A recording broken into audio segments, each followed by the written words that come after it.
मैं আজি बहुत दुखर साथे कबले बाध्य हईसो मैं बम्बेत जोआ 2 माहर परा बिस्नात आसो और मैं असमतो 2-2.5 माहर परा जाब पारा नाई। इतिमध्ये जे घटनाटो हईसे आमार देशत भारतीय नागरिक सकलक इलिगेली पुशबैक करार जे एटा दुर्भाग्यपूर्ण घटना हईसे।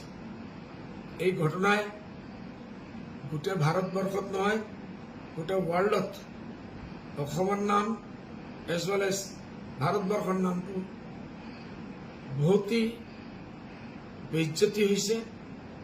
আমি চোখ উঠাব পারা নাই। আমার পার্টি কোনোদিনও বিদেশের পক্ষে নহয়। যে কোনো যেমন বিদেশি থাকে যে কোনো দেশের হোক বাংলাদেশের হোক সকল যাব লাগে।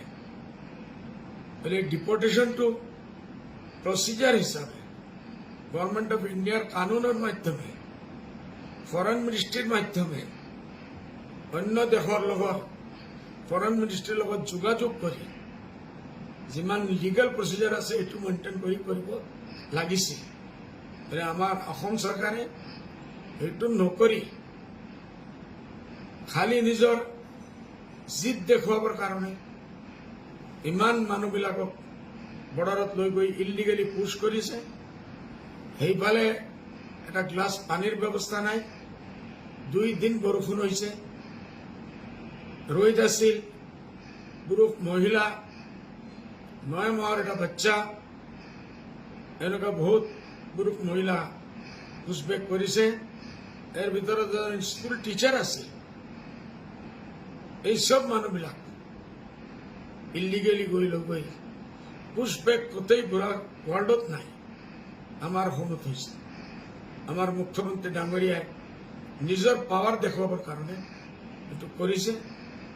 মই এটু খবর পাই লগে লগে মই আমার MLA সকলক আমার party deputy leader Hafiz Bashir Ahmad সাহেব এলং উইথ 11-12 জন MLA সবক আমি অর্ডার দিছো বলে আপনাদের গভর্নর সাহেবের লগে কোঅপারেট করক। আর মই গভর্নর সাহেবর ধন্যবাদ দিয়ে আছি যে তেখেতে এইটোর উপরত ইমিডিয়েট একশন লৈছে। बोले मैं इटर ऊपर की करीब लगे मैं करीब मैं करूंगा और उन्होंने करके भी दिखाया। इटू कारण मैं स्पेशली धन्यवाद जानाइছো गवर्नर साहब और हमार ऑल पार्टी वर्कर हिসকলে এই দুখীয়া মানুহবিলাকৰ ওচৰত গৈ কোনো পলিটিক্যাল পার্টি কংগ্রেস হোক অখিল গগৈ হোক বা অন্য কোনো পলিটিক্যাল পার্টি কেউ তাত যোৱা নাই। মানুহবিলাকৰ খবৰ লোৱা নাই। মুসলমানৰ ভোট লাগে, মুসলমান যেতিয়া বিপদত পড়ে এইবিলাকক পোৱা নাযায়। অসমৰ জনগণে দেখি আছে এই বিপদৰ সময় যদি কোনো পাৰ্টি সকলৰ ওচৰত গৈ থিয় হৈছে এইটো UDF হৈছে। আর এটোর কারণে মই আমার পার্টির আইন শৃঙ্খলা যিসকলে দেখে আমার MLA সকলক মই দিল্লী পঠাইছো। এটা দিল্লী গৈছে ডেলিগেশন। কালি ডাঙৰ ডাঙৰ উকিলসকলৰ লগত দিল্লীর সিসকলে কালি বহি আমি নেক্সট স্টেপ কি ল'ব লাগে, লাইন অফ একশন কি হ'ব লাগে এইটোৰ ওপৰত আমি কাম কৰি আছো।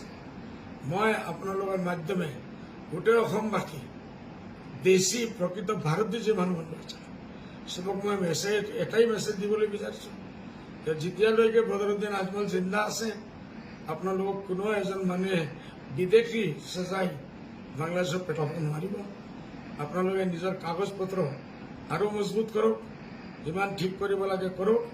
আপোনালোকৰ ফাইট অসমৰ হাইকোৰ্টেৰ পৰা আৰম্ভ কৰি এসেম্বলিৰ পৰা আৰম্ভ কৰি আমি দিল্লীৰ সুপ্ৰিম কোৰ্টলৈকে আপোনালোকৰ লড়াইক আমি জিকিম। আৰ আপোনালোকে একদম শান্তিৰ সাথে নিজেৰ ঘৰত থাকি আল্লাহৰ ওচৰত দোয়া কৰো। আল্লাহ এই বিপদৰ পৰা আল্লাহ তাআলা আপোনালোকক বাঁচাই। ধন্যবাদ স্যাৰ।